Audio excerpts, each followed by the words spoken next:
Good afternoon, ladies and gentlemen. Welcome to the Bald Explorer Afternoon Live.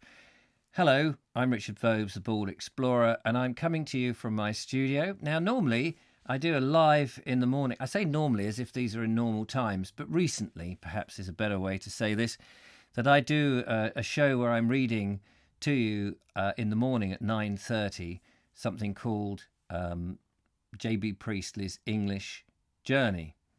I think it's called English Journey or England. Yeah, English Journey.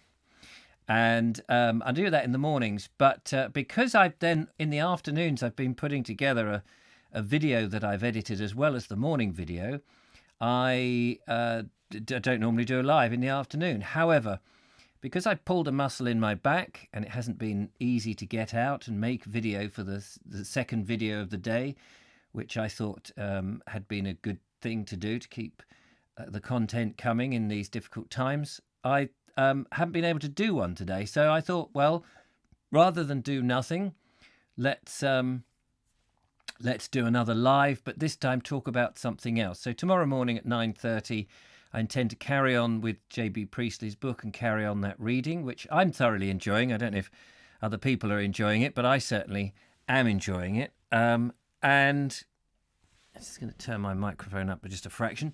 And this afternoon I thought, well, we could talk about heritage, landscape and nature. But again, this is an interactive show, so you can chat to me on the chat system. But also, you could ring me on our phone line, which we normally do on the Vobe show. But it would be interesting to talk to people on the phone number, which is 0793 4746 790. And that will be great. Let's see who's out there first of all. Ringer Joe, hello to you. Audrey Forbes Hamilton, hello to you. Jamie Boy, 1995. I guess that's the year you were born. Hello to you. Do you do bell ringing? I haven't actually rung any bells. It has been offered to me to ring some bells in a video when making one, which would be fantastic to be able to learn. I was going to say be shown the ropes, which I don't know if that is a nautical phrase, to be shown the ropes. Presumably it is, but I guess it also applies to bell ringers. Nigel saying, how is the pain threshold? Well, I've been on paracetamol and I've been on the ibuprofen. So I've had those. And actually moving around, I rang up good old Mark English earlier today on the phone, and as I was talking to him, I was just slowly pottering up and down my hallway here at Vobes Towers, and I felt that it was my muscles in the small of my back, which I have pulled the muscles recently, were okay. So I actually grabbed my camera and I walked down to Homefield Park, which is near me, made a video. I don't think it's anything terribly exciting or to write home about, but I have shot a video which I've yet to edit for tomorrow morning, looking at the trees. I just thought it would be interesting to see what trees I could identify in the park, and I have to say, woefully, pitifully, not very many, but there were some, and hopefully it'll make it a bit of a video. Ed Loud is there. Linda Cadman, hello, Linda. She says, hi, Richard. Nice to see you. Been watching all your videos. Cheers me up. I've got shingles at the moment. That doesn't sound good. I'm not really sure what shingles is. Is that's some sort of spots or scabs or something, isn't it? Or is it a sort of itchy skin? I can't remember what shingles is. Cosmic Claire, hello to you. I'm enjoying my virtual visits to Sussex from Yorkshire. Oh, fantastic. And well, it's funny you should say that, Cosmic Claire, because I'm enjoying my virtual visits to Yorkshire from 1933 in J.B. Priestley's book, which I've been reading in the mornings, An English Journey. And he's in West Riding at the moment. He's talking about Bradford. He talked a little bit about Leeds.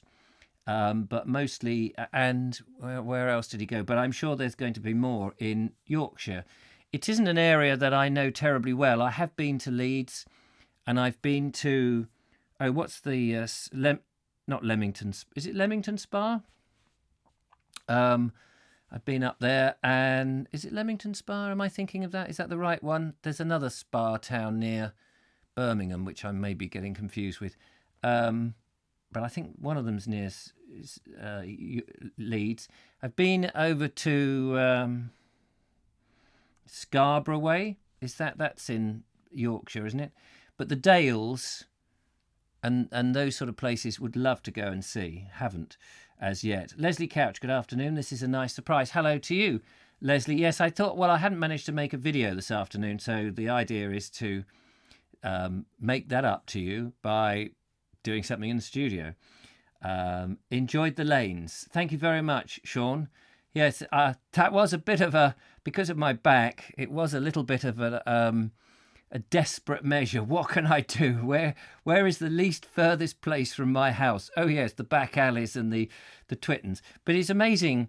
I think this whole lockdown situation has given me or forced me to look at my immediate area and examine the history and the immediacy of the area, although I don't, shamefully, I don't know that much about it. I like to explore places further afield. And I suppose, thankfully, I haven't explored these places terribly much because in this instance, I'm relying on the immediacy of the area to explore. Now, I must thank Linda Kane, who sent me a number of heritage trails leaflets, which, again, I've left in the other room. I meant to bring them in. Ed Loud, nice to see you. Good afternoon. Oh, Vobist of Vobes, thank you very much. Ringer Joe is laughing there. And Cynthia Pate just tuned in. Good morning. Good morning to you, wherever you happen to be.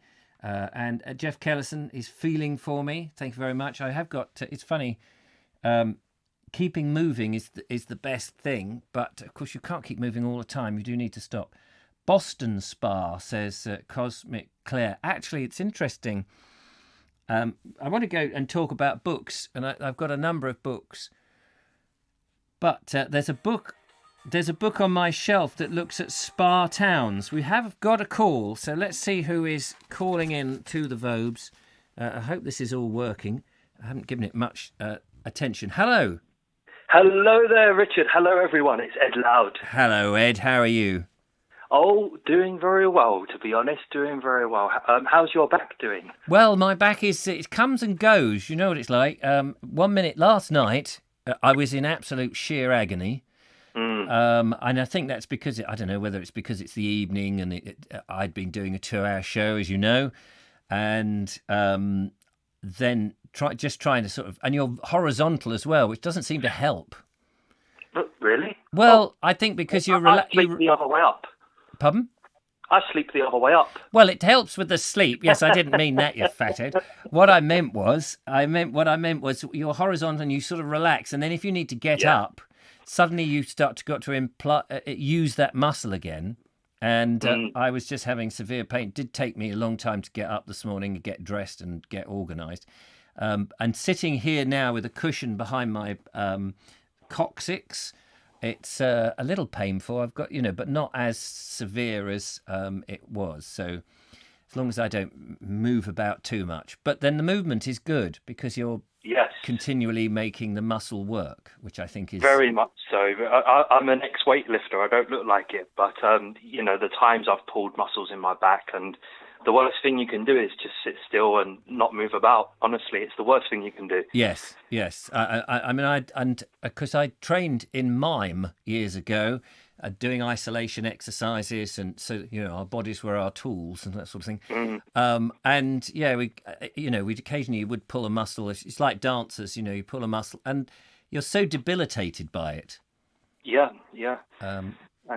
And it's not even a constant pain, is it? It's a twinge. It's a twinge, and you just suddenly get this shooting pain, and before you know it, you're screaming out, ah! Oh, yeah. Sorry about that. Sorry. And then people run up to you, and you're all right, and he's going, no, I'm fine. It was just this shooting pain as you've obviously moved the muscle in a way that it wasn't yet ready to do so. Well, I've always found the musculature sort of damage far more painful than when I've actually broken a bone, and I've actually cracked my spine, and that was less painful than a pulled muscle. My goodness, cracked you. How did you do that? This is a funny story. I was in a local restaurant on Shooters Hill, and I pushed Grandad up the hill. We went into, what did we do? I can't even remember. But I do remember saying to Grandad, "Mind your step. The steps are slippery." He got up them fine at the age of 95, and me at the age of, I was 28, I think, at the time, or something. I can't remember. But just slipped on a wet step. If I hadn't have said to Grandad, be careful, it wouldn't have been funny. But No. because I told him to be careful, and then he's standing there pulling me up. Oh. And I walked around for 3 days with a bad back, thinking, this is unusually painful for a bad back, being the king of bad backs as I am. And it turned out I had a complete crack all the way through one of my vertebrae. I'd walked around with it for 3 days. So what do they do? My goodness, what do they do? I mean, when you break a leg, they put it in a cast, don't they? Or they put splints on you. But what do you do if you've cracked a vertebrae in your back? Yes, well, if anything's moved out of position, if there's any risk at all, then they will pin it, and they'll have to put pins in it and keep it steady. And that's a whole surgery and everything. For some unknown reason, nothing had moved out of place. And the only reason I realised there was a problem, really, was my toes and my lower extremities went completely numb when I got out of my parents' car. And, I thought, that's not right. Yeah. They whisked me off to the hospital, walked into A&E, and they just said, once I had all the tests and everything, they said, it's just the swelling pressing on the nerves. Yes. Nothing's moved out of place. So if you're not going to be active, if you can promise to, not take any risks, don't do anything stupid, we can put you in a very tight back brace.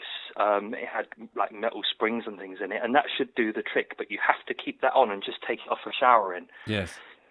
Because if anything moves, you could be paralysed. Crikey, but then we could do more harm by pinning it if there's no need to. So Yes. I escaped a surgery.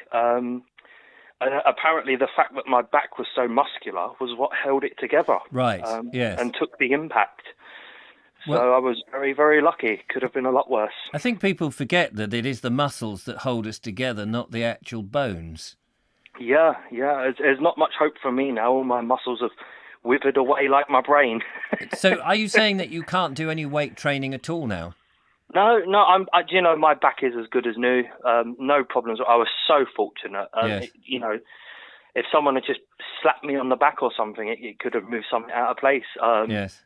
In one way, you're unlucky to break anything, but on the other hand, how lucky can you be to walk around for 3 days and not have any problems and Yes. not even realise you've broken something? Nigel Sadler is just suggesting out there in the chat area, he says, talking to me, I think, have I tried stretching? And of course, stretching is something that I do very naturally because it's part of my training when I went to mime school, which I know is a very strange thing to come out of somebody's mouth that they went to mime school, but it's a true thing. And you do train your body, and stretching is pretty much one of those most important things. And when I did go down a gym in the old days, you would see plenty of people muscularly doing all the weight training, but very infrequently would you see them doing any sensible stretching. Oh, very, very true. I've seen so many injuries just, in my humble opinion, caused for a lack of stretching. And they're usually very mild injuries, but they're quite debilitating for 2 or 3 days. Yes. They put your training schedule completely out of kilter and ruin your social life for a few days because you're walking around like a hippo with a hernia. Yeah, that's me. That's me. It's that weird. The weird thing about the in the small of the back there, down by the old coccyx, is I don't know what it is that you're sort of pulling yourself in, so to protect that area with the other muscles, so that you feel like you are trying to do a number 2 and you're trying to stop it, and so you sort of contract that whole lower. Well, to me it is. So you're walking around with these pigeon steps, look and slightly. I feel like I'm more triangular shaped. Yeah, well, you're basically doing what a lot of people do when they train their core, and you see them on those, those big I don't even know what they're called, those giant beach ball things, and they're yes. trying to balance on them and train their core. And I was never really one for all those fads. I went to a sweaty old gym full of hairy, brutish men picking up rusty old weights. But sometimes I look back and think, I think that might be one of the mistakes I was making. I was very closed-minded, and I wasn't open to sitting on bean bags and saying and doing things like that. And I think there's a lot of sense in it now I've got older, I must say. So now, today's show is, because it's the Bald Explorer and not the Vogue show, we're trying to sort of keep everything onto heritage, landscape and nature. Well, indeed, that's what I called about. But yes. hang on, but before we get to that, just to take this into it's interesting, if you look at the heritage or the history of weight training, is quite a funny thing. When you look at people who were training in the 40s, the 30s and 40s, and you see their physiques and how we see people now far more muscular and ripped to the nth degree, and presumably, and on steroids and various things, that people back in those days, in the I know in the 30s, there was a big move to exposing your skin to sunlight and to fresh air, and there was the sort of beginning of nudism and naturalists, and this sort of healthy stuff. And I guess that must have came out of the First World War or something. But it's amazing how the training one's body has been going along for a long time. Yes, thousands of years. Showing off. Since we left the caves, I would imagine. Yes. Once we become more sedentary and lived in towns and villages, I would imagine that sort of need to show off. I know sort of in Tudor times, a man having big calves was supposed to be quite the in thing. And I think the way people look at bodies has changed a lot. In recent times, it's been big biceps and things like that, but they are what we used to term beach muscles, if you want to look good. So a weightlifter like me wouldn't really sit there training my biceps. It was all about your back, your legs, the things you're going to use if you're lifting a large weight. And right. There's, but yeah, more so the bodybuilders are very much into the biceps and things like that. And fair enough, that's the way the fashion's gone. And if people want to do that, good luck to them. The only thing that always worries me is the amount of boys and young men that I see, or used to see, taking illicit substances and, getting them from veterinary supplies and all sorts of horrible, you don't know what you're buying. And at least in some countries, if you get your steroids from a doctor, you're getting the right stuff. Certainly in most countries where they are illegal to have in a non-clinical setting, then you don't know what you're taking. And I've seen so many youngsters just trying to look the part, and they want to be as big as their mate or as trim as their friends, and so much they're doing all sorts of damage to themselves. You know? And so much. I suppose with social media, people are trying to give an impression of themselves as being these wonderful hunks, which in the past, I suppose, if you go back to the 30s and when you saw Mr. Universe and those sort of things, they were people who, it wasn't everyday people who did that. They were special sort of athletes and things. Yeah. And everybody else was too busy going down the mines and doing real work. And then you had the sort of the competitions at places like Butlins and places like that, where these people would come out, and the best that the average person could do was win the knobbly knees competition. Yes, and now it's the average person who's far more likely to take the steroids. Someone who was drugs tested, such as myself, could never take them. But the amateur rugby players and things like that, when the young lads are they're under so much pressure to look the part and be big, and big is best. And there's a massive body issue problem among young men, and it's a silent killer. Yes. Females generally are far more open to talking about their body image problems, and men just don't. And, I remember being 18, 19, 20 and looking at the guys next to me thinking, oh, am I normal? Am I supposed to have bigger biceps and things like this? And there's a lot of pressure. And as guys, we just don't talk about it, which that's a whole other issue, really, isn't it? It certainly is. I think men are the ones that don't tend to talk about a lot of things. So let's move on to the heritage then. You were ringing up with a particular thing. I gather. Yes, well, you were talking about, exploring your local area and Yes. learning what's just around the corner, and I've been doing that for a few years as Grandad's health worsened, and I couldn't get out and about as far afield. At one time I was pushing Grandad over the North Downs in his wheelchair and around the Romney Marshes and things like that, and That's quite a distance then. You would go out for the day, presumably, to do that. yeah, or for the week, we'd go Right. away and explore but mainly the Romney Marshes, but all sorts of areas close to that. As I said, the North Downs, they sort of teeter off towards the edge of the Romney Marshes behind Folkestone and Hythe. Oh, yes. And, we explored all that area quite regularly. And as his health got worse and, he couldn't handle the fatigue of travelling as much, sometimes we just explore our local area, the Woolwich Common that you saw in my video. There's so much history around there. I could spend 2 hours just explaining all the history around there and the garrison that was there and the munitions that were made and things like that. And I ended up actually giving people tours around Woolwich and Woolwich Common just based on things I'd found with exploring with grandfather. And, it's 5 minutes down the road from me. And I'd never really looked at it until then. So sometimes it's good to sort of be forced into looking at your local area. We're in a world, aren't we, that encourages us to go further afield. I mean, we've been in this world where people like to go on transatlantic air journeys to another part of the world, and kids go on the sort of, what do they call it, a year gap thing, where they go to other parts of the world. And it is almost as if your locality is, wherever it is not good enough. I would encourage anyone, if you ever got some time off work, if like now you feel like you're stuck indoors, just explore the 10 streets back, 10 streets in front, and you'll be amazed what you find. And sometimes there's things you walk past all the time. Like I used to walk past either side of Woolwich Common. There's Ha Road and Stadium Road, and it never occurred to me that there genuinely was a stadium in Stadium Road. Ha Road, I always thought, that's a funny name. Yes.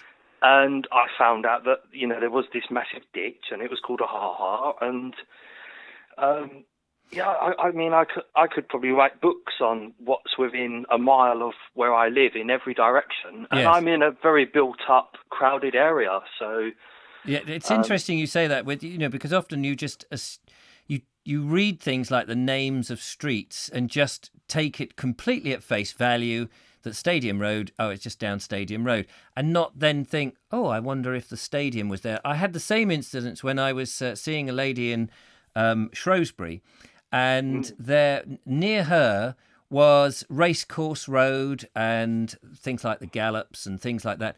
And I looked on old maps, and sure enough, there used to be the Shrewsbury Racecourse there, horse racing, and people in the 19th century would get in all their finery and would go over to this part of Shrewsbury, which was a bit out of town then, and now it's a housing estate. Very nice houses. It's modern houses, and it's all very swish. But the roads still follow. One of the roads still follows the course of the race course itself. And I pointed this out to the lady Harriet, who I was seeing as I was getting to know her town, and she said, "I've lived here for however many years it was," and she said, "I've never noticed and never thought about it, never knew that," and it took me a couple of times being up, going, I wonder why it's called that. Then I wonder if there was a race course here, and sure enough, yeah, there I it is. had a similar experience in an area I have always known very well, as I mentioned, the Romney Marshes. Now, there's a lane you would have gone down in one of your videos, which I know is called Chapel Lane.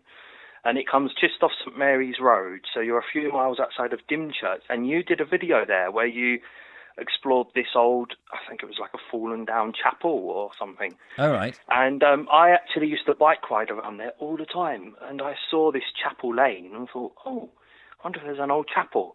And I deliberately got off the bike, slowed down and walked. And I found the exact same path that you found that led to the fallen down chapel. And I think we're going back about 15 years now when I found that. But it was just because of the name of a street. And Yes. sadly, in my own area, I never gave that a second thought. And it's only very recently I've been thinking back to the Romney Marshes and thinking, oh, well, there used to be the Mill House stores and Mill Lane, and I wonder if there was a mill there, and I'm pretty sure there must have been, because... Well, Mill Lane, it's a classic lane that would have been just named by the locals, it's up the Mill Lane, the lane leading to the mill. So clearly there would have been a mill, whether it's water mill or a windmill. And it's right on a waterway. There's yes. One of the dikes there, but this is a particularly big one. I think it's some sort of canal or something, and it goes right up past the fire station. And then there's Mill Lane, and right next to it is Station Road. So that's another clue there. But there is genuinely still a station there, part of the Romney miniature. Yeah, and. Well, that's a whole other story. I love that railway. My friends used to get that railway to school, can you believe? In all weather, snow and everything, they used to run the kids to school. Amazing. Down to the academy in New Romney. Gosh. And they even had their own little station to get on the train at, which was in Burmarsh, a quarter of a mile down the road from Dymchurch. And it's all these little bits of heritage and things that I think are just being lost. And that's how I discovered you. I was looking for the history of that area. And actually, it's quite an interesting story, so I'll keep it to myself for now, and I'll make you a video about it, because I think I can be quite creative and explain how I discovered you, and it might inspire someone else to share the story, because it is quite a moody, misty story, so I think it'd be quite fun. Moody, misty discovery of the Bald Explorer. Fantastic. Thank you so much, Ed. That's been really nice. Thanks for kicking off the afternoon. Okay, Richard, you take care, and I hope you and all your viewers stay safe. Take care, mate. Bye. Yeah, take care. Talk to you soon. There we go. That's Ed Loud in Greenwich, who often rings up on the Vogue show, which is fantastic, and it's lovely to hear him. And on the Vogue show, we share, there's obviously a number of viewers here who know exactly what I'm talking about. But of course, I'm saying this because invariably this is on a different channel. And people come along and may watch this and think, what the hell is he talking about, the Vogue show? The Vogue show is supposedly a light entertainment show, which I do live at the moment every night while we go through the crisis. And that's on the Vogue show YouTube channel. This is on the Bald Explorer YouTube channel. So the nuances are different, even though the studio is the same. So let's just have a look at what you're talking about in the background before we start looking at perhaps some books and bits and pieces. Steve G, afternoon to you. Leslie Couch. Lovely Julia, hello to you. Mr. Great Plum, how's the back? Yes, it's still a bit painful actually. Leamington Spa. Oh yes, Leamington Spa's in Coventry. What was the one I was thinking of? It's there's a race course up there as well. It's up near Leeds, or the other side of Leeds. Can't remember. Somebody's probably said it. I'm just looking. I can't remember off the top of my head. There is Betty's Tea Rooms, which is also up there. That's very famous. Perhaps, I thought Leamington Spa. I've been to Leamington Spa as well. And what I was trying to say, just before Ed rang, was that I've got a book which lists, again, in the 18th century, this chap whose name I can't remember, Dr. somebody or other, goes on a tour of the spa towns, including Royal Tunbridge Wells, which is the bit I used in the video because it was when I was making a video about Royal Tunbridge Wells.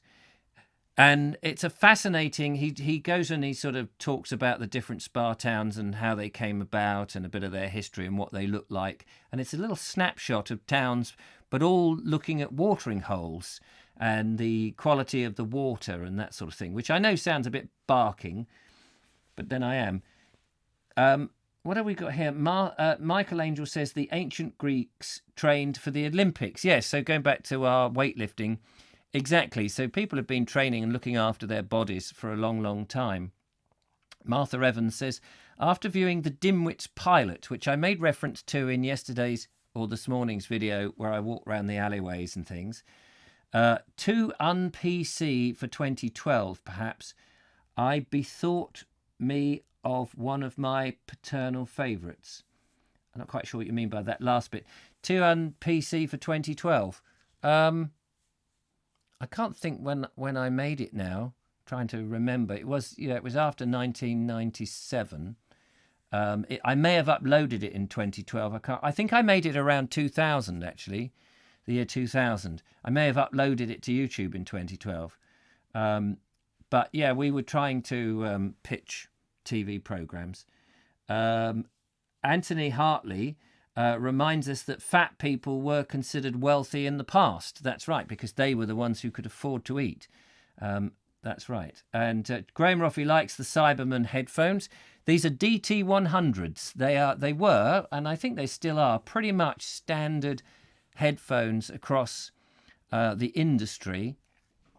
They're not cheap, or they weren't cheap when I bought those, but I've had those since about 2000, and they're brilliant headphones. The Peterkin papers published in the 19th century, I sent a link to Julia. Okay, I'm not quite sure what reference that is. The papers are available as an ebook for the University of Pennsylvania. Enjoy the illustrations. And then she also says, did you consult a physician? Oh, hang on, it's just jumped away now. Did you consult a physician after doing the activities in the Dimwits video? No. I was fine. That must have been hideously painful. What must have been hideously painful? Try Aleve if you can get it off the counter at your chemist. Local history is the best introduction to nurturing an interest of history. In the past, there are so many fascinating things to learn about your local area. And one such person, of course, is Gilbert White, who, the ecologist, who wrote his famous book, which used to be here in the studio. I can't remember the title of it off the top of my head. I'm just trying to look where I've put it. Somebody very kindly sent me a copy of it. And effectively what Gilbert White did I can't remember when he did it, about 1780s, something like that, if my memory serves. He studied ecology, he studied the bird life and plants and insects and things, all within possibly 2 or 3 miles of his house in Selborne in Hampshire, and became world-renowned book, still in print today. And if only I could remember what it was called, I would tell it to you. Harrogate. Yes, that's what I meant. Harrogate. Thank you very much. Betty's is in Harrogate, yes. Very beautiful place. Lovely. And they hold exhibitions up there, don't they? And they've got the races and things. Cosmic Claire, I've been to Betty's in both Ickley, as in Ickley Moor, I suppose, Bartat, and Harrogate. Truly English. Yes, it is very nice up in Harrogate. Somewhat expensive. Charles Richardson says, do like In Sync Richard from Charles. I don't know what you mean, Charles. That's an interesting statement. Harrogate, Cheltenham Spa. Yes, that's another one. There's lots of interesting spas. The other one is the town in the Midlands there, or in the Derbyshire area, in the Peak District. Oh, what's that called? Know it so well, but I can't. It's on a hill and it goes down the hill to the spa. Paul Smith says, Richard, have you read First Light by Geoffrey Whallam, an RAF pilot during the war? Really, really good. Yes, I have. And I have that in the other room. And if I was not suffering from my back issue, I would leap up and get it. Yes, I have got that. I've got a number of RAF. I read a lot of RAF pilot books a couple of years ago. Just before I started doing this, I was writing a children's story, which I've called Blue Skies and Vapor Trails. And it's the story of a farm and a young girl on a farm who's, unfortunately, her mother gets killed and she's being brought up by her father during the beginning of the Second World War. And it all takes place during the Battle of Britain on a farm in Sussex. And I wanted to read up as much as I could about the Second World War, and I wanted to write and finish the book and have it published this year, so that it would be in time for 80 years of the Battle of Britain. Unfortunately, I'd been writing some children's books and was getting nowhere with it. Nobody was interested, and I needed to earn a living rather swiftly, and you don't make a living from writing very easily. So I chose the next best precarious way to make a living, and that was YouTube. And I've got a first draft of this book, but the problem with me is I write too wordily for kids. These days, kids don't read in the way that they used to. And so I think this would make an interesting book for all ages rather than specifically children. Buxton, that's what I was thinking of. Thank you very much, Mark Donny MacLeod. Yes, Buxton. Now, talking of, I've got some books that I picked out some books pretty much at random, really, books that I really like. I don't not necessarily read them from cover to cover because they are more of textbooks. But talking of RAF pilots, actually, let's start with. You mentioned that, and here is one of the best, which talks about the Battle of Britain, and I thought I would show that with you, and some of you who are into books will know this. The Narrow Margin. It's very much what the film The Battle of Britain was based on. Hang on, we've got a phone call. Let me grab my headphones. Hello, caller. If you could turn your monitor down, that would be fantastic.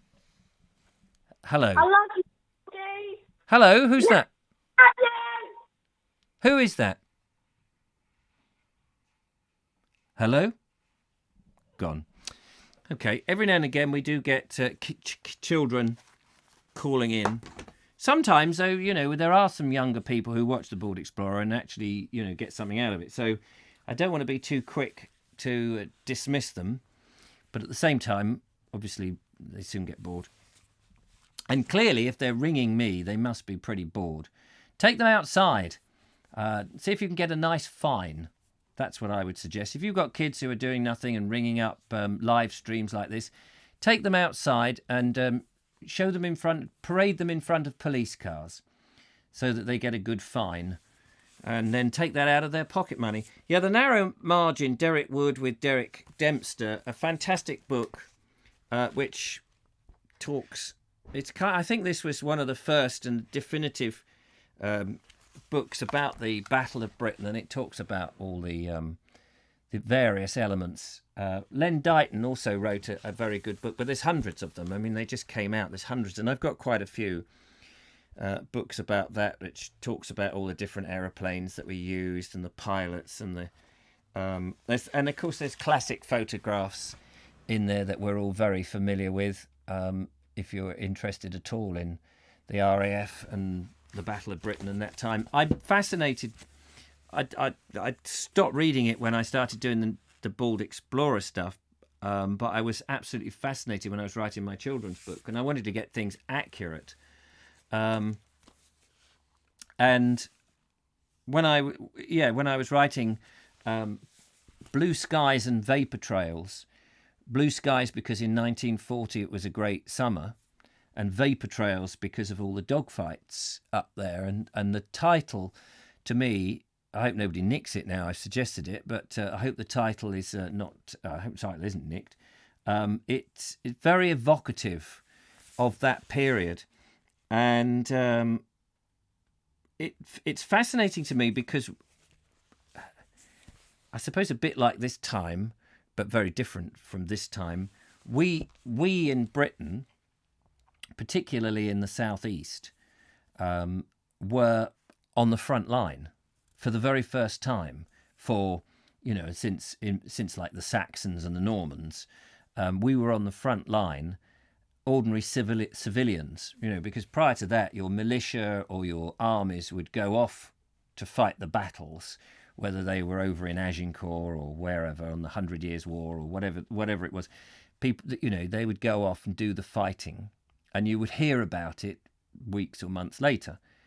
But for the first time during and of course the First World War, people signed up with such enthusiasm. But the Second World War, we were here on the front line with aeroplanes coming overhead and actually landing bombs on us. Let's find out who's calling. Hello?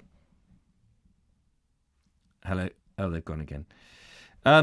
So we had that situation where civilians were potentially going to be killed. And as a result of that, I think the whole that blitz spirit that they say, that pulling together, everybody fighting for the war effort came through. And I think that's a very unique, for Britain, certainly, situation. I'm sure other countries had it. I have another book here which illustrates this particular period of history which fascinates me, and in my search for England, in some ways defines a sense of Englishness, Britishness, if you like. And this is a book I picked up for £3.50 in a second-hand shop. Most of my stuff comes second-hand. And this was The Times, Britain at War, Unseen Archives, a fantastic coffee table book, really, with some text in it, but just some of the amazing images. And I purposely brought my webcam so I can cut into some closer shots here of... I'm looking here completely at random. There is a part of something that's fallen off at Buckingham Palace during the war. I haven't set this up terribly clearly. People out on the street after bombs. People gathering their belongings, their few belongings, in makeshift trucks. Homeless in Southampton. Here, we can see the Lifebuoy Emergency Service hot baths for children lining up.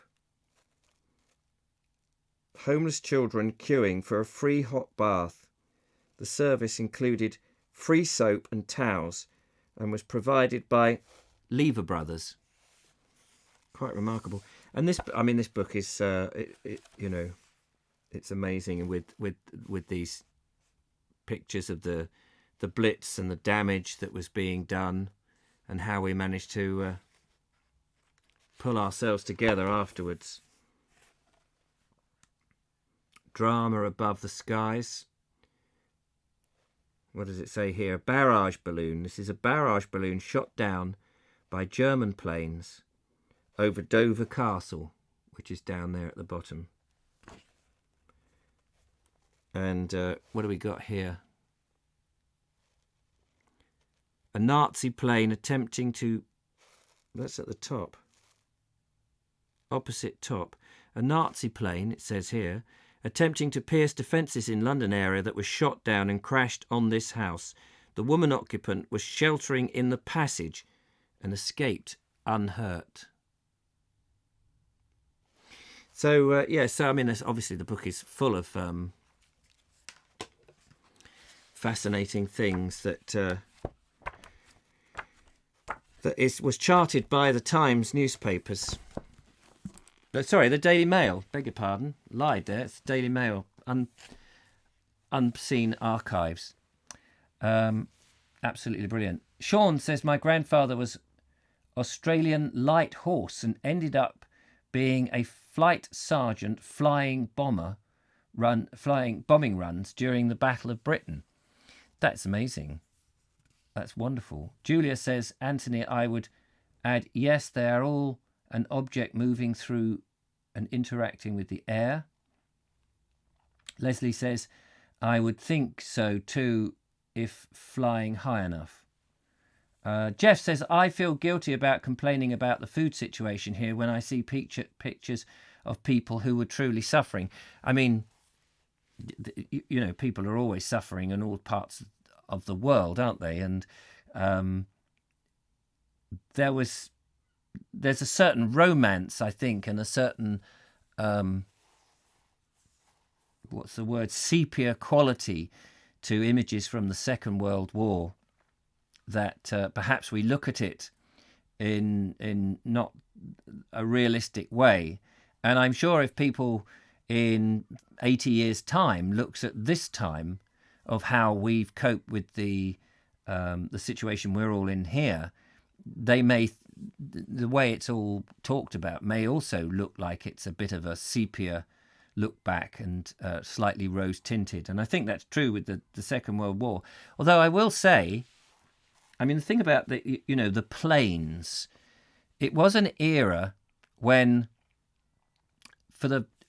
we had enemy aircraft in the First World War. We had barrage balloons, and they were quite effective at some bombing, a little bit of the Red Baron sort of stuff, and then for photographing where the troops were in the trenches and things like that. But the Second World War was where aircraft came into their own, and everybody was worried about the bombers, and that the bombers will always get through. This was, I think, Stanley Baldwin had this attitude that the bombers will always get through. And at the beginning of the Second World War, or as we started to become aware that there was going to be a war, everything rested on us having bombers, and little thought was given to fighters. Oh, we've got another phone call. Let's see who this is. Hello, caller. Oh, hang on. Let me turn the volume up. That would help. Hello, caller. Hello, this is Jeff. Hello, Jeff. How are you? Good. I just wanted to call in really quick because I wanted to tell you how much I enjoyed the last night's video. I think you're too hard on yourself sometimes when you come up with these little ideas for these videos, but it was truly fascinating. I ended up on a 2-hour journey tracing the history of the empty warehouse and the antique store that was there and the castle pub. Oh, right. Thank you. So you, yes, the Castle Tavern pub where the Bonfire Boys used to meet. Yes, and I read about them, and I just wanted to call in really quick and say thank you because I truly enjoyed it. Oh, that's so kind, Jeff. I mean, that was I could barely walk, and I was shuffling around, and I thought, well, at least I can go down the back alley, under the tunnel, and then down a twitten, and that'll have to do. And then, there you are. You've enjoyed it. That's amazing. I'm thrilled. I think you do your best work under pressure. I'm convinced of it. Yes, I think that's true with most people, that they do their best work under pressure because there's something that, that gets the gumption, that gets you out. Whereas you can be quite laissez-faire when everything's going all right. It's just, I only need 10 minutes. It will be. But yes, no, thank you very much. You're welcome. And I don't want to sidetrack the conversation, so I will sign off. Where are you at the moment? Columbus, Nebraska, headed back to Omaha, and then Springfield, Missouri. And what are you carrying in your 70-ton lorry, Jeff? I'm empty. I just delivered chemicals, and actually I'm going to Omaha to pick up a brand new trailer that belongs to some other company, and I'm taking it down to Springfield and delivering it for them. And then from there, who knows? I have no idea. Wow. They're keeping you busy then? They are very, very, very, very busy. I got my letter the other day that exempts me so I can travel from state to state, even though they're closed. Oh, I see. So because of the situation, the travel restrictions are between the states, are they? Yeah. I just got my letter, these are big, crazy, busy times. But anyway, I just wanted to call in because I wanted to tell you how much I enjoyed that video. I know that you get down on yourself sometimes because you can only stay in your area, but that was truly a fascinating video. I very much enjoyed it. Oh, Jeff, you are a star. You've made my day. Well, I will talk to you later. And hello, everybody. And I hope everybody is safe, and we'll get through this. We will. Thank you so much, Jeff. Bye. Bye-bye. Take care. Oh, that's so kind. How about that? That's Jeff Kellison, who drives a 75-ton truck and he's on the go. And as you heard there, he's got his letter of exemption so that he can drive from state to state doing important work. What was quite sad, talking to him, and I was going to ask him, but I meant to ask him, that he's been restricted on what he can eat because he's been struggling to find food, and the only place he seems to be able to get food is at Burger King, which I guess, is once in a while is all right, but if that's your only staple diet, that does seem to be rather extreme. So thank you for that. Yeah, no, I can't remember what I was talking about. I was talking about the fighters there on the First World War, and I think there is a certain romance, but with that. But we did eventually get the fighters, thanks to people like Mitchell, who designed the Spitfire. We had the Hurricane, and of course to what's his name at Fighter Command, whose name now has completely escaped me. I did a video about him, and it's so typical when I go live, the brain just packs up. Whose whole attitude was, we've got to have fighters to stop the bombers from getting in. Anyway, I've got a stack of books on that, and you would think in this situation where we're all locked down, it would be a joy for me to sit and just read and absorb all the stuff that I want to, because a lot of the books I've got have had cursory glances, the odd chapter read on them, and I want to sit down and understand them and go through it. But of course, I'm so busy making stuff that I don't get enough time to actually do all the research. But we have another caller. Hello to you. Hello, Richard. Nigel again here. Nigel Sadler from Tunbridge Correct. in Kent. Not Tunbridge Wells, for those people who may not know the difference, for which I made a video about, though I did visit Tunbridge with you, and we did go around the castle. We did indeed. Lovely time, that. Very nice. And, of course, the River Medway. Indeed. So... it was all good stuff. That was nice hearing from Jeff. Actually, two things. One, I was going to call about, talking about that video that was released this morning in the UK last night from his point of view. Such a simple, wonderful thing, but it's got quite a lot of things happening on the YouTube pages. We've discovered just quite a few of us went to St Andrew's School, which I did. Which is back. the other side from where I went through the tunnel. You would go through the tunnel and turn right, wouldn't you? Absolutely. So I walked down those streets every school day for 5 years, getting off the bus at Teville Gate. I think it was number 3 in those days. Walked up. I can't remember which side of the castle we went. It was in front of your house or down effectively the back alley. But we ended up in that back alley route and down through the tunnel and up to the school. And they still do that today. At about 20 to 9, something like that. You look out the window and all the kids are making their way to the various schools that are to the west of me. With their blue and white badges on from the St Andrews crowd. But the other thing I was going to say about the aircraft, the Battle of Britain and stuff, it always amazes me. You kind of think, an aircraft is a sophisticated piece of kit, even though it was honed down to its simplest form. From a little Hurricane or a Spitfire up to a Lancaster or whatever. But there's a lot of engineering in there. There's all that engine block to be made, to be cast, to be milled out, to be assembled. There's all the wooden and the aluminium frame to be put in. And yet those craft sometimes were only fired up and flown 6 times before they were scrapped. Yes. The phenomenal amount of effort, and these people laboured so hard in the factories to produce these things in such vast quantities in short time.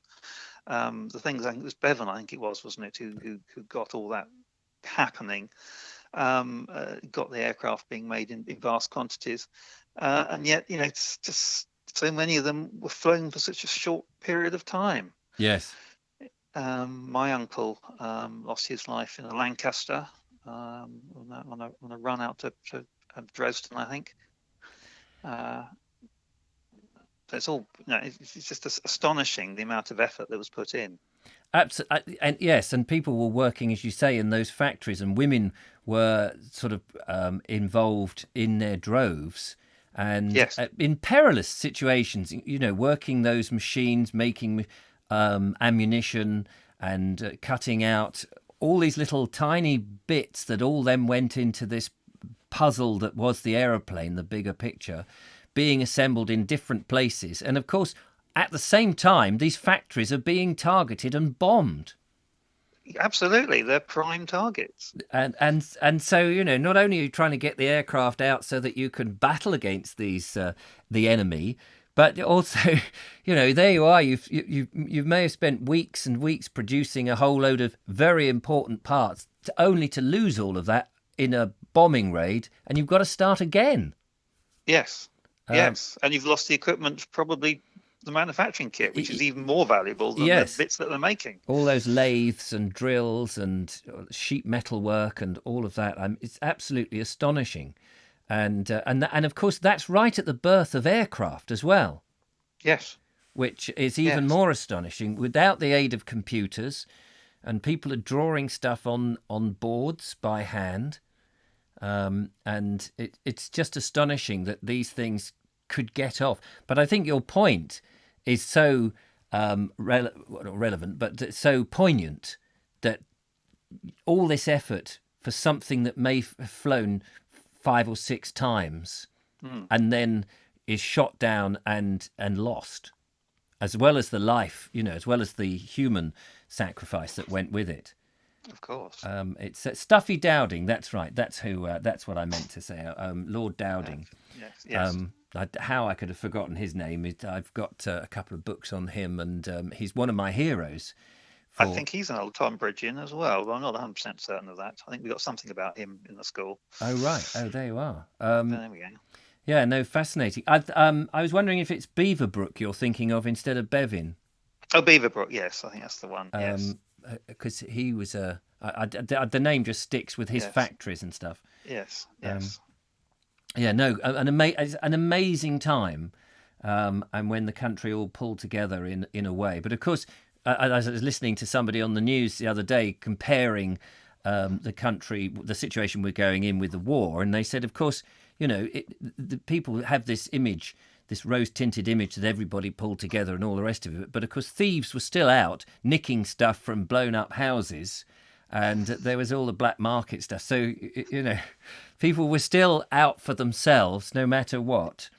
Oh, yes. That's all part and parcel. Human nature is human nature, unfortunately, under all sorts of adversity. Yes. So one can't say it was all, it was all good, but it was all, we were, I suppose we were all on the same side within the country. Yes. And these things do pull us together, but an amazing time. And of course, it's one of those things that if you know a town was bombed during the war, and you look at the buildings in there, and you sense that, buildings from prior 1940, and then suddenly you see these late 50s, early 60s buildings almost slotted in between some Georgian buildings. You almost know that that's where a bomb landed. Well, you can see a line sometimes where it's like a great swathe has been cut across, certainly in London, half a dozen streets. There'd be a section of 1960s, 50s, 60s houses in between a section of the late Victorian houses. And it's quite clear that something sliced straight through that lot. Yes, absolutely. On a bombing run, and that's the replacement. It's very And that's what makes the exploration of places like you said, in the local area here, when you don't need that much basic history knowledge to start your inquiry going. Yes. Something like that pub and the bonfire boys, or the memories of going through the tunnel. And I was when I was walking through the tunnel, I was looking up at the skylight, and at first I got myself into a bit of a tiz, thinking, wait a minute, what's on the top of that? And of course, part of it is Morrison's car park. And then you think, well, yes, and then as I pointed out, you've got that lovely curve when they built the original tunnel. Yes. By the Victorian engineers who did build utilities very beautifully. Yes. And then some time later, when there was the car park or the sidings or whatever was in there initially, the next bit of they didn't build so beautifully. No, just I don't think there's much difference in time, but there's a very different style. Yes. There's probably only 20 years difference between making the goods yard, extending the goods yard, which it's required to go over that half of the of the passageway. But there was something in that laying down the original railway line and the buildings on it. They just, if you're going to do something new like that, it all looked very nice. But once that's celebrated it. Yes, exactly. But once they realised, okay, we're going to bung a sidings in there, it doesn't need to look anything very good. It's just utilitarian. Absolutely. And trouble these days is everything utilitarian is stripped down to the basic form, and there's no beautification of it. No. Not like, I mean, you look at some of these old Victorian water pumping stations and things. They're just so ornate that the public were never there to see. Only the workers would ever see them, and they're beautiful polished brass on the inside and wonderful arched windows that look like they were out of some chapel or something. Just amazing. Astonishing. Yeah. Astonishing. Cool. Thank you for that, Nigel. Okay. Have you had a hot bath today or not? I haven't yet had my hot bath. I was going to, but then I made a phone call to Mark English. That led to a video, which led to this. Which led to a video, and then here am I now, and I will go and... Oh, it's 3:00 already. Blimey, where does the time go? I've got to start editing before I set up for this evening's show. There is no time. All this... I've sent you a very, very simple little video, so you can thank you very much. In some point this week. Yes, we've got a backlog now because I didn't get through the videos yesterday. Dear, oh dear. I'm going to go to the chat room and see what people are talking about, but thank you so much, Nigel. I know we're in difficult times, but this has been really fun operating this with people ringing in and doing stuff. I can see you are enjoying it. You are absolutely in your element. This is what you were made for, really. Yeah, I know. It's great fun, and people. The great thing is other people also enjoy it. Quite. Yeah. They're getting so many people on, and the chat room is getting a bit too full. I know that's so quickly. That is the worry, that it will become just a mass of text that you can never get through. But anyway, I better go and have a look, see what there is. Thank you. Right. Thank you so much, Nigel. Bye. Bye. Here we are, Nigel Sadler. Memories of the tunnel to St Andrews. Let's just have a quick look in the backlog. This hour, I was only going to do an hour because I do need to get on and do some editing, and I actually I've only had a very light, skimpy lunch, so I'm quite hungry, and I need to take some more painkillers for my back. What have we got here? Jeff wanted to ask Jeff, aren't truck stops still open? I know that the restaurant and dining areas are shut, but most of them have convenience stores. Nigel Sadler just said, I miss Wendy's. I worked in a Wendy's in London. What's the square? I don't know whether Les Mis was in something circus. Can't remember what it was when it was there. I don't know if it's there now. Years and years ago, Les Mis was on in something circus, and bang opposite in London was a Wendy's, and I worked there for one night, never again, I can tell you. What a nice man Jeff is, says Michael Angel. We've got lots of chatter here. K. Dean says, hi Richard, just joined. Heard the last part of your call with Jeff. Sounded like a nice call. Hope he stays safe. He's a lovely bloke, Jeff Kellison. He's been very, very generous, and actually he's pretty much responsible for a lot of the stuff in this studio, and he's helped with the Bald Explorer stuff really, really well. Very generous gentleman who we relish and we look after as much as we can. Being there photography, thank you for that, Stuffy Dowding. Yes, Lord Dowding, of course, the chief... Oh, I forget his title. Isn't it annoying? You read up on a subject, you think you know. Air Chief Marshal Lord Dowding. Air Chief Marshal Lord Dowding. There we go. Anthony Hartley. Beware of spivs. Oh yes, the old spivs. There's so much in history and so many different characters. It's absolutely fascinating. Martha Evans says Jeff Ramy. Oh, okay, they're talking to each other there. Ed Loud, yes, loads of lines of missing houses around where my granddad lived. In his younger days, he remembered the people who had lived in many of them, told me some amazing and some sad stories. Yes, I have no doubt about that. Dark Money McLeod says, "Oi here, mate, I got something you like. Nudge, nudge. Bit of old charming. Bit of old charming." Yeah, there'd be the old spivs. Anthony Hartley says, "Can you do a show that's about Worthing bombs in World War II?"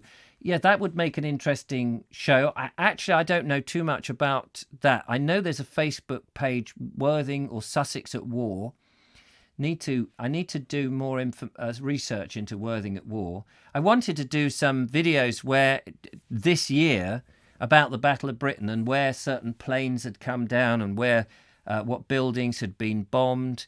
And that sort of thing, visit the airfields and things related to the First World War, Second World War, and particularly the Battle of Britain. That's all slightly on hold at the moment, although hopefully at the end of this we will get opportunity to go and visit these places. Mark Donny McLeod says, "I was making dough as I was listening and heard you talking about the lads and lasses who built planes. Avo Lancasters were built at what became Lucas at Accrington. Oswald Twistle. Is that how you pronounce that? How fantastic! How amazing! Yes, Lancasters, because they were a bombing plane, weren't they?" Martha says Rogers has bought out an archaeology web map which takes walks with it. So much information is out there now. It's so absolutely fantastic for the armchair historian, which is really good. Would like to see a new Georgian architecture age.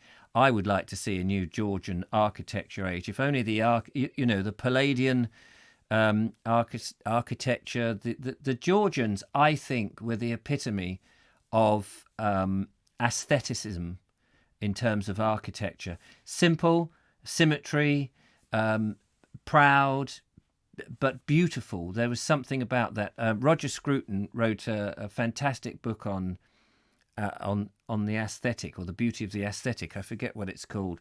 Sadly, missed. He passed away earlier this year.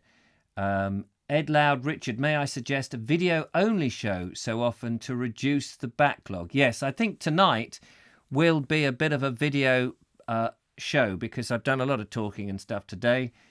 Lovely chats.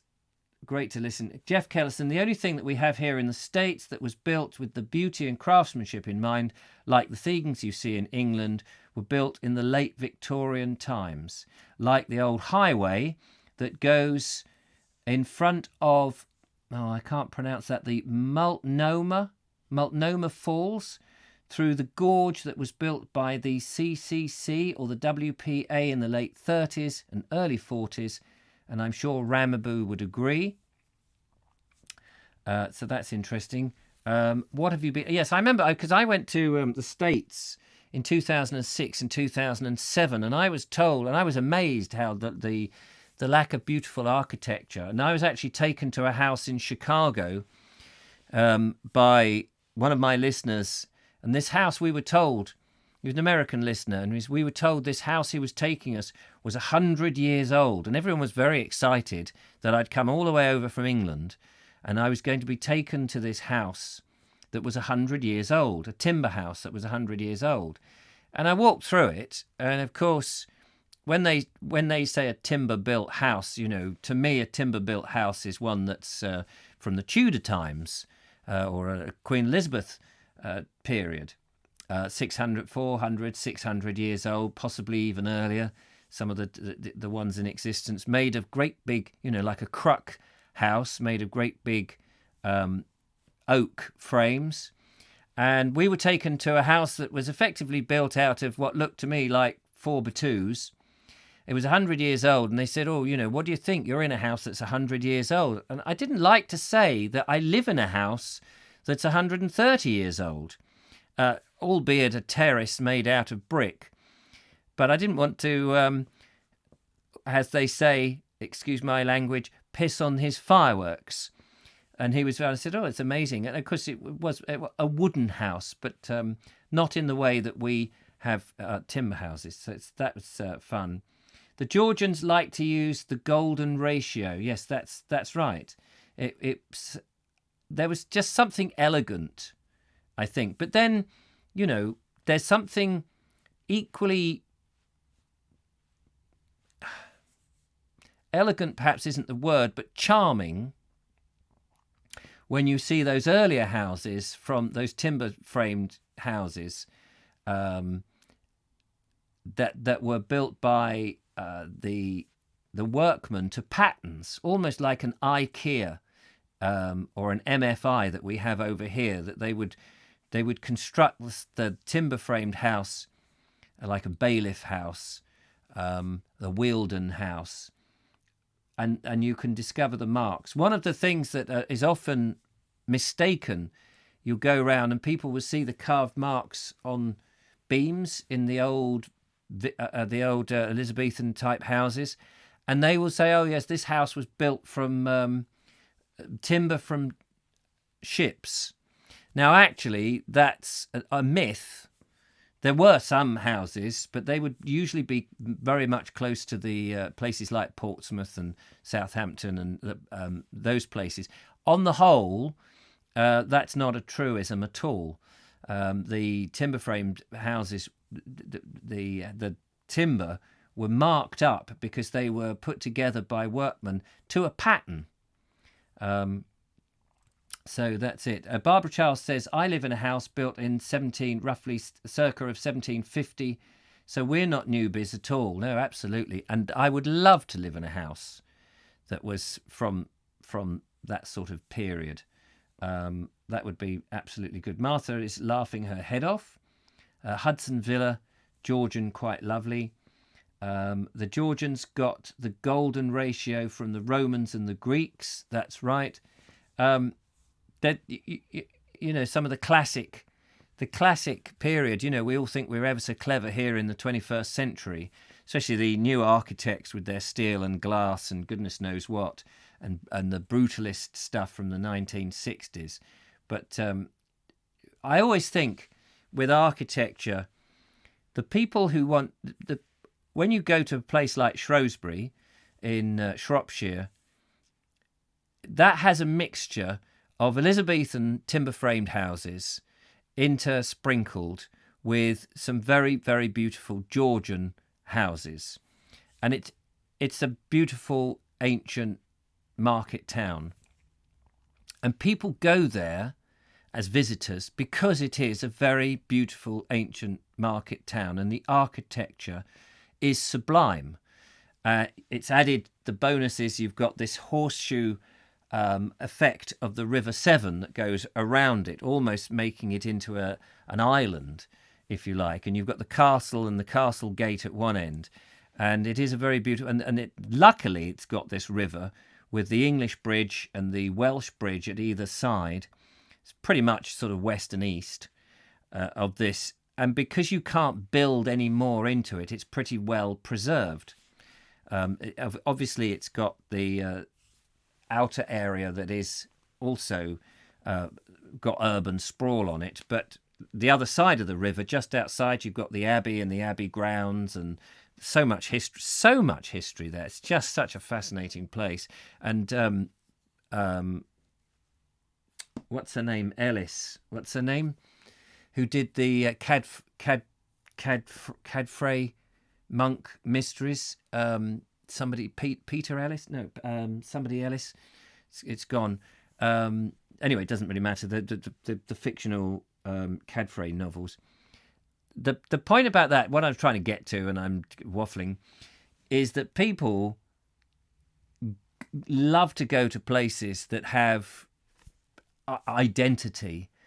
They love to go to a place that's also got that historic, and it's got this beautiful, as I say, sort of Tudor period houses, Elizabethan Tudor really, and Georgian, and people love that. And we're building houses and stuff that nobody ever wants to go and see.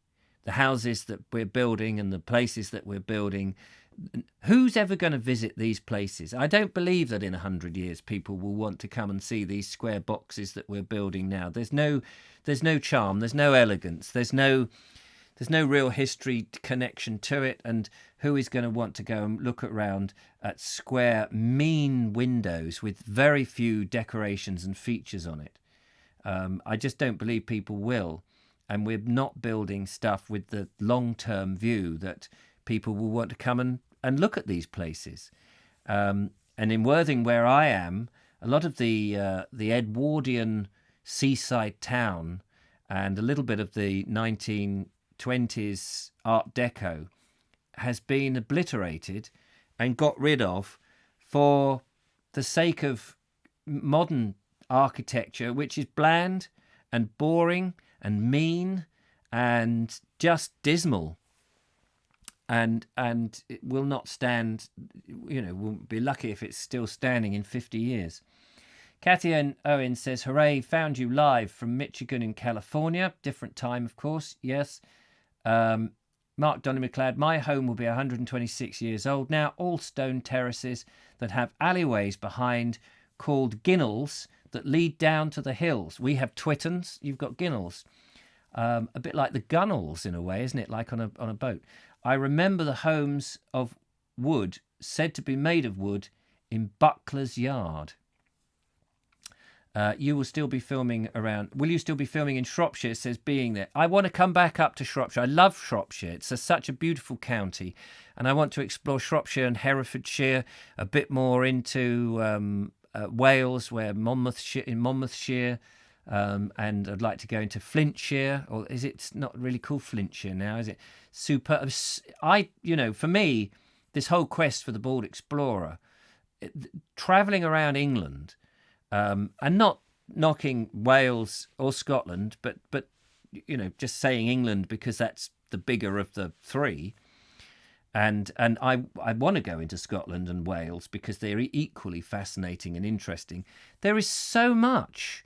There is just so much to see. And you think, yes, people think they know England because of places that are so well known, like Stonehenge or Hampton Court Maze and places like that. But there is so much in England that you just can't walk down to the post office without passing almost 1,000 years of history. If you go down to the church, for example, in a village, you'll go to the church, which might be 900 years old. You'll pass the post office, which may be in a timber-framed building that is now 600 years old. You'll go perhaps to the bank that is a Victorian building. You may go and nip into Wetherspoons, that is a Georgian building. Previously was a Georgian building, perhaps a merchant's house or a warehouse of some description.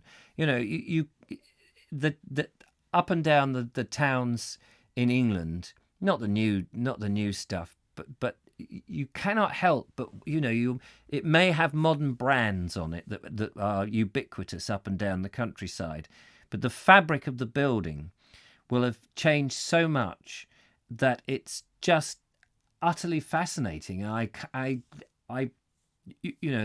suppose that's why just walking around the local area, I mean, just down from here where I walked in the video that's currently up with the alleys and the twittons, there's a tiles place where you can get tiles for the kitchen. I've got tiles in my kitchen that came from there. I think they're called Tilly's or something. And there used to be a dairy. And you've got the yard at the back, the horses and carts in the Victorian period when all this was built. They would have the milk in there in churns, and the old horse wagons would clatter up here. And as I said in the video that I made locally, there were little stables and a horse. And the bloke who knocked on my door some 15, 20 years ago, who used to live next door to me as a kid, who wanted to look in the house he once lived in, was pointing out to me where all these things, and he used to go over and give the horses an apple. And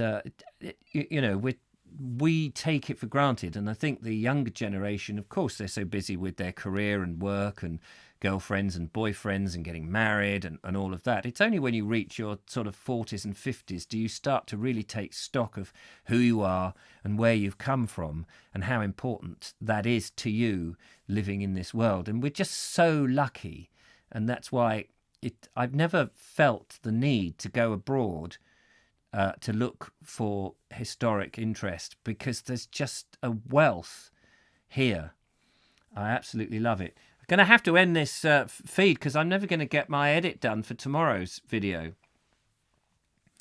Ginnells in Yorkshire, thank you for that. Jeff Kellison, Voby, I have a sister that would have killed to have doors like, and have your doors and your fireplace. Yes, you've said that before, actually. It is amazing. Nigel says, you live in a very wide country, Ramaboo. It's remarkable how the pioneers worked their way. And again, yes, I mean, America, the America's coming in. That's a whole fascinating story. Kathy Owen says, 1,000 years of history. That's why your program is so interesting. And the sad thing is I just constantly feel that I'm not giving you enough detail because there's so much to know and I know so little. And I feel embarrassed half the time that I know so little. But what I have learnt is, even though I know so little and I'm wandering around more as a topographer, as somebody describing what he sees and not necessarily knowing these things, that the internet, because it's on the internet and it doesn't have to be a passive program, just like Jeff Kellison said, it can, and I know Lisa also does this, Ramiboo, is that people will take the small, tiny little gems that I throw out, or the what do you call them, the little, the little, not I can't think of the right term. The seeds that I throw out, and I'm not telling you everything by any means, and go off and find out more information than I've ever found out, and enjoy that. I sort of somehow, I don't know how it works, but they set a spark that people go, that's interesting, and away they go. And I think that's so much more, for me, that's so rewarding, because people will then come back and say, oh, Richard, you were talking about such and such. Well, it was built in so-and-so, and this happened, and then I found this. And that's so, and I think the fact then is not just me spewing out a load of facts and figures. People are finding stuff out for themselves. And there's joy in that. There is joy. And it's nice to do that. David Chamberlain says, lovely low beams, little window, sash, tiny garden opposite the pub. Used to go out without shutting the door and locking the door. We knew everyone in the village. Yeah, those times. Imagine those times. Absolutely brilliant. Being there after, I was editing the bike video until you came on, says Being There. Okay. Nugget, yes, a nugget, a little seed. I'd send out a nugget and you guys do the rest. I hope stuff settles down and we get back to some normality, because I would love to come over there and see it. Nigel, I was talking to Nigel. Well, listen, I'm gonna pause there now, because I need to go and have something to eat, get my edit done for tomorrow, get ready for this evening's show, and have some more painkillers because my back is beginning to hurt. Just heard Emigre's restarted skeleton schedule between Dubai and European destinations. Oh, that's very good. Thank you for that, David. That's very interesting. And Laura Riddle just popped on. Hope you're okay. Your back's still a bit painful, but I'm going to go and take painkillers now. I can probably take both. When did I have? Yeah, it's well into the afternoon, isn't it? I'm going to take ibuprofen and the other one, whatever it's called, paracetamol. Being There, we spoke on the Vogue show. Yes, we did. Yes, no, sorry about that. It's there's a lot going on. Anyway, thank you so much. Lovely to talk to you all. And I'll be back again at 8 o'clock tonight. Thank God for the internet. Wouldn't life be dull without that? And I'll be back at 8 o'clock on the Vogue show channel. So watch out for that if you're new and you've not seen that. And I'll see you then. So from me over here, thanks for the phone calls, those people that rang in. You can ring tonight. We'll have a chat about whatever you like. It's a much more relaxed format. I've got books that I haven't gone through, so maybe tomorrow we can talk about those, or any books or anything you like, really. It's all good fun. Anyway, thanks for watching. I have no titles and end credits for the Bald Explorer Live, so I just have to literally end the stream, so that's what I'm going to do. Take care, one and all. Lovely to talk to you, and bye-bye for now. Bye-bye. Bye-bye.